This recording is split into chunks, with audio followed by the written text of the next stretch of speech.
Hi, everybody, and welcome to the Dr. Psych Mom Show.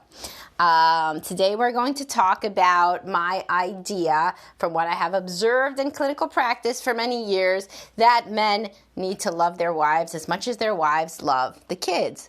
And this goes along with other PC topics I have, such as men need to think their wives are really hot for the marriage to work, etc. And like my whole blog and my whole, podcast and everything that I create. But before we get into this topic, remember to subscribe. I recently did a subscription-only episode about sacrifice within marriage and how much sacrifice is good, how much is unhealthy, how to tell if the kind of sacrifice that you're thinking about or that you're doing is healthy or unhealthy, and whether overall we are too selfish or not selfish enough, and how your family of origin plays into that. So a whole bunch of stuff in that episode. I remembered all because I just did it. So it was a good one. Dive right into that too. Okay, so back to the topic at hand. So the way that I see relationships work the best when people have children is that the men treat the women the same way as the women treat the kids. I've talked about this before. And I don't mean that he has to, say, oh, you're my little girl, do you want a lollipop? Obviously, I'm not saying anything ludicrous. What I'm saying is unconditional love. So the woman loves the kid unconditionally. You see this all the time. There's kids that are terrible objectively and their mommies still love them, right? And their dads love them too, but it's not the same thing. Everybody has seen, and if you haven't, then, look around more, or it's not the podcast episode for you. I'm cool with that. But from what I've seen, and many, many people concur, there is something about a mother's love that is really very unconditional and very, very strong and self-sacrificial, even more than the father, frequently. Because maybe biologically, that I like evolutionary explanations for things, women can have less children than men can have. So maybe they instinctively need to give more time, attention, resources to everyone that they carry in their body for, over 9 months, whereas the man can spread his seed far and wide, or at least that's how we have been designed. Either way, when I talk about this a lot in terms of what do women think about, and that women think about the kids more than men understand. I see this all the time. I have so few individual sessions with men that are only about their kids. I have some, but then they usually go back to whatever the topic at hand is, So we'll be talking about their kids one time, but then we'll go back to their wife, then we'll go to their job, then we'll go to their family of origin, then maybe we'll circle back to the kid, or with women, I have women that I talk about the kids in every session, frequently. And it's like a touchstone every time. For at least a little bit of the time we talk about the kid. And I have some people that come in just to talk about their parenting.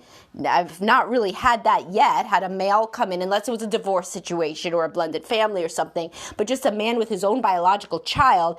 I've never really gotten one in that's like, what I really want to do, what I really want to work on is being the best dad I can be, so every session's going to be about that. No, but I get that with women a lot. So, and I don't think this is a unique experience to me as a therapist. I think that same divide would probably be present for everybody, from what I understand with my colleagues. So anyhow, women think about the kids more than men do. We're just going to take that as a given. And they think about them with more anxiety and with more obsession. And the way that they think about the kids, this unconditionally loving thing where they're obsessed with the kids' development and welfare, everything seems to go better when that's how the man feels about the woman. So if in situations where the man is really unconditionally loving toward the woman and wants to set her up to succeed in every way, facilitate her life to be good, watches out for her physical and mental health in terms of, her sleep and her, not doing things that are too difficult for her to do, such as if there's a long drive, he's going to do more of the long drive than she is and protect her physically, mentally, emotionally, in whatever way he can, including many times allowing her to have a job that leads to self-actualization, whereas he has the job that makes more of the family's money, etc. There are many ways in which men who protect their wives in the ways that the women protect the kids end up in happier marriages.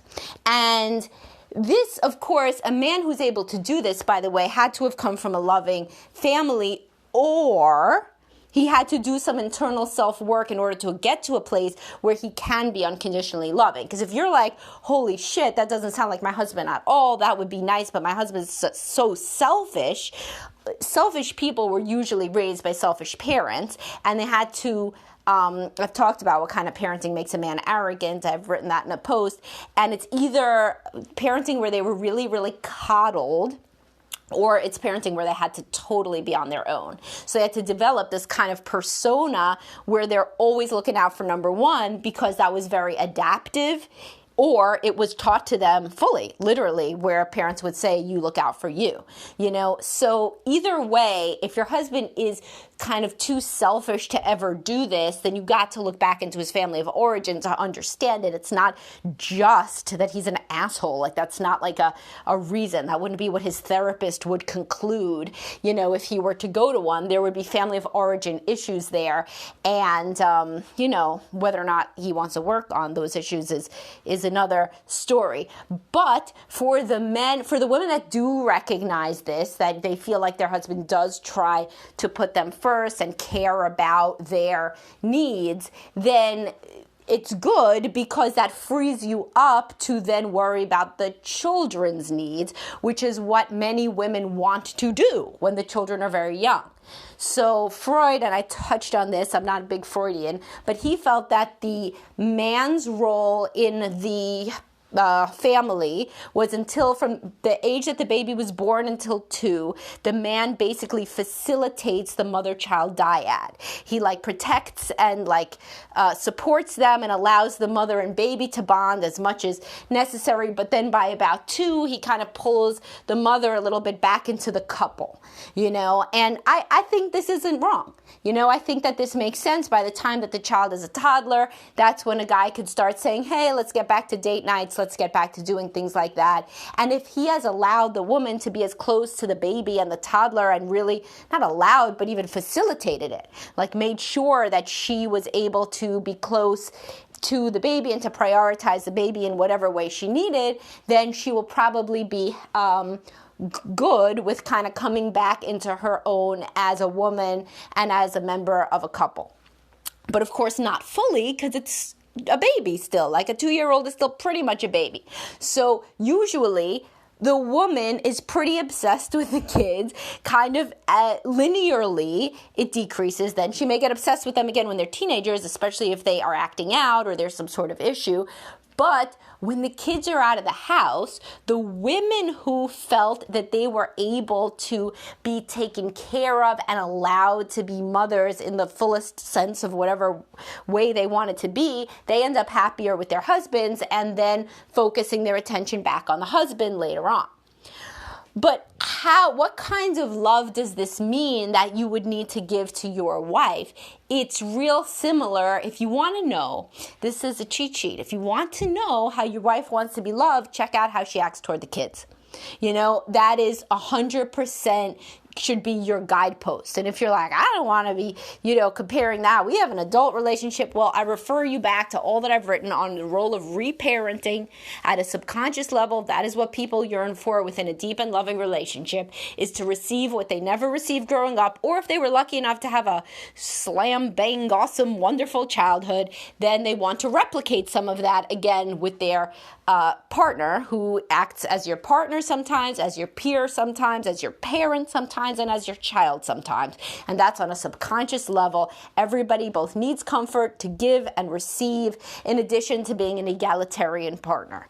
So if you want to know on a deep level what your wife yearns for you to treat her like, particularly when she's feeling vulnerable and in need of respite and comfort, look how she treats the kids, because that's what she's giving the sort of comfort and love that she probably received as a child or she may be creating it from whole cloth because she didn't receive enough of it as a child, and therefore this is what she has hit on, to be a good parent and to give unconditional love in its deepest form, whatever the hell she does with the child. So why don't we think about an example, right? So if you have a 3-year-old and your wife is always prioritizing reading and bedtime and this routine where your child feels secure and safe, and you're like, oh my fucking God, she's in that room for an hour and a half every night. What in the hell? That what I really should do is I should put my foot down and I should say,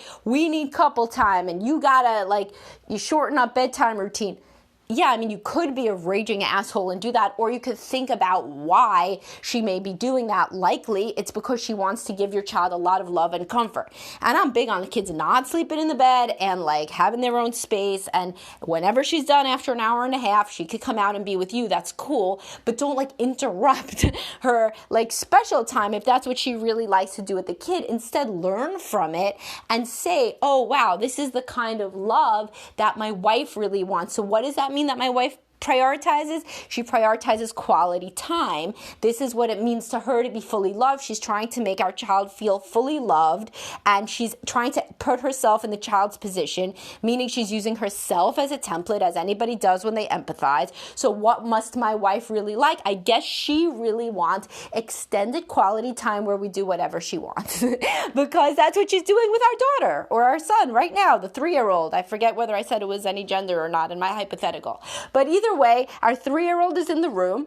She is doing everything that they want for an hour and a half, including lots of special loving quality time together. I bet that is how my wife would like to be treated. Well, I bet it is.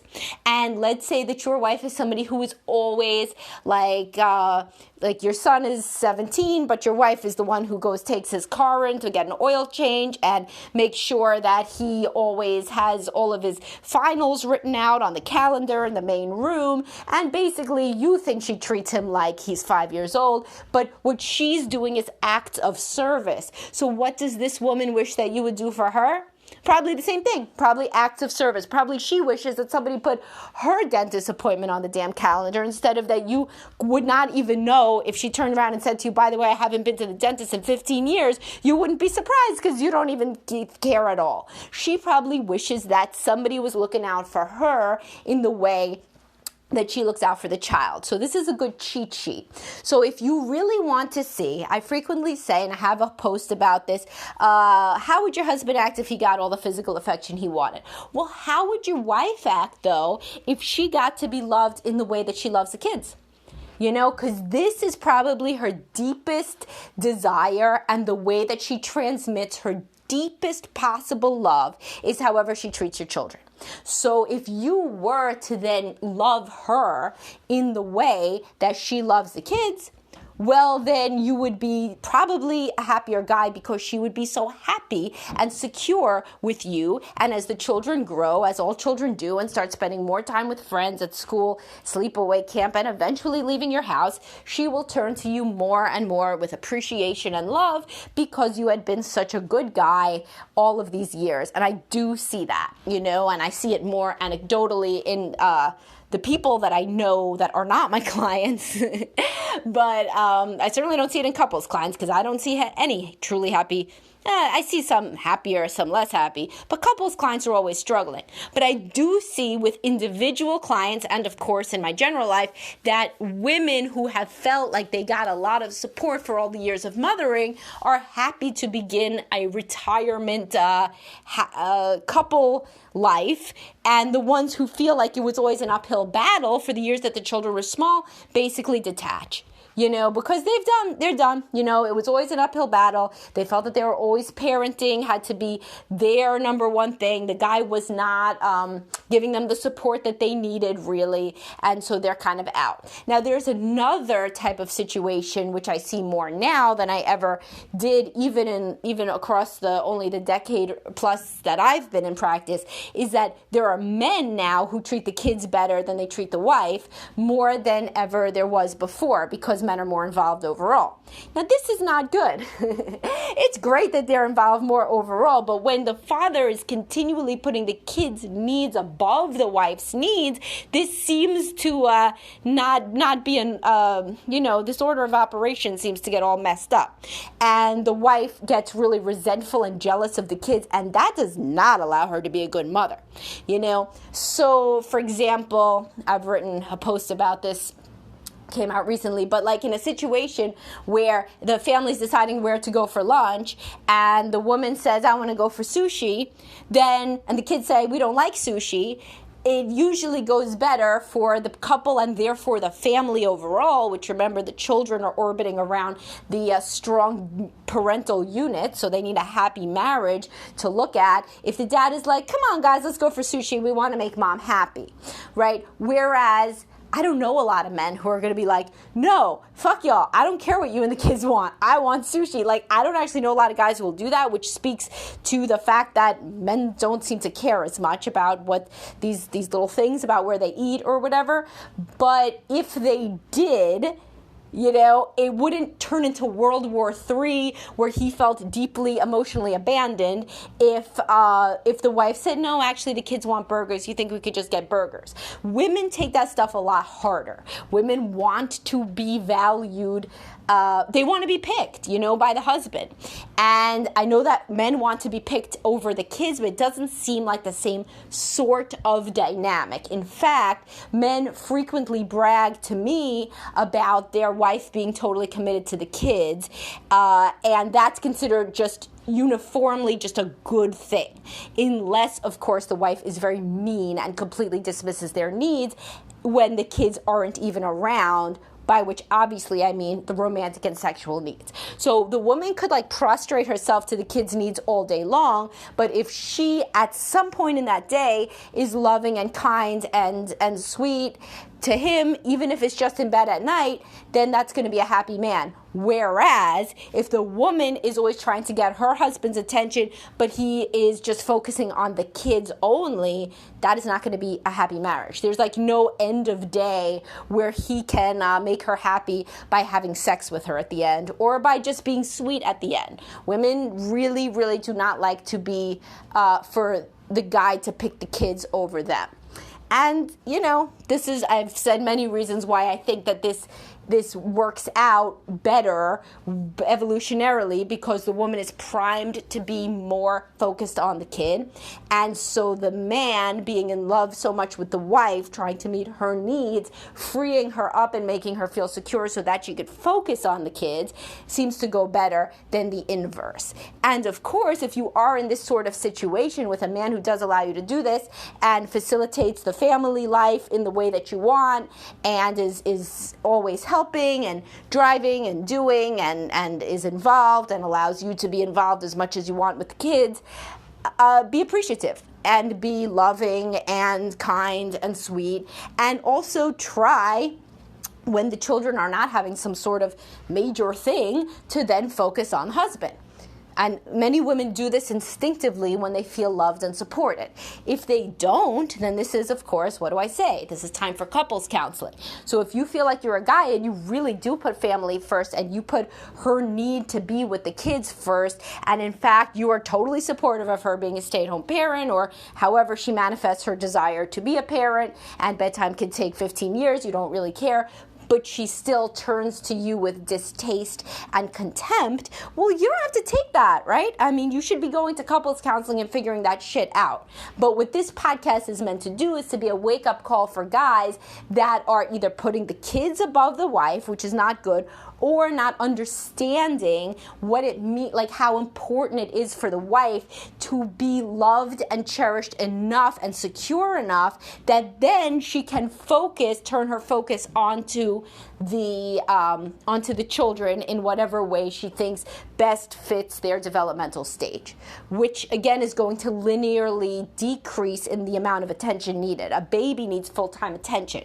An 18-year-old does not. So if your wife is tracking your 18-year-old constantly on the Life 360 app on the phone and is giving your 18-year-old enough as much emotional and physical attention and time as she was when that child was a newborn, when that young adult was a newborn, then that is also a problem and usually indicates a big anxiety issue in the wife, and that could also be something discussed in couples counseling. So either way, no matter what's going on in your individual situation, hopefully this episode gave you a different way to conceptualize the balance of attention and love and connection between the husband, the wife, and the kids. And also remember that cheat sheet, I want you to go do that now, is to think, what is a way that she loves the kids that I would never have thought to think that she wants it? So even a baby, how does your wife spend the most time showing love for the baby? There's different people. The love language is always going to be different, even for a baby. So there's people that will spend all day nursing and touching and cuddling the baby in a physical touch way. There's other people that are going to be putting on little, Baby Einstein and Mobile and saying, the gifts, that they bring for the baby are the most important thing. Whatever she's doing for the kids, try to do more of it for her and see if it goes better and if she seems deeply more satisfied. All right. And I will talk to everybody soon. And remember, you can still always write in, especially if you're a subscriber, with podcast episode suggestions. Thanks, guys.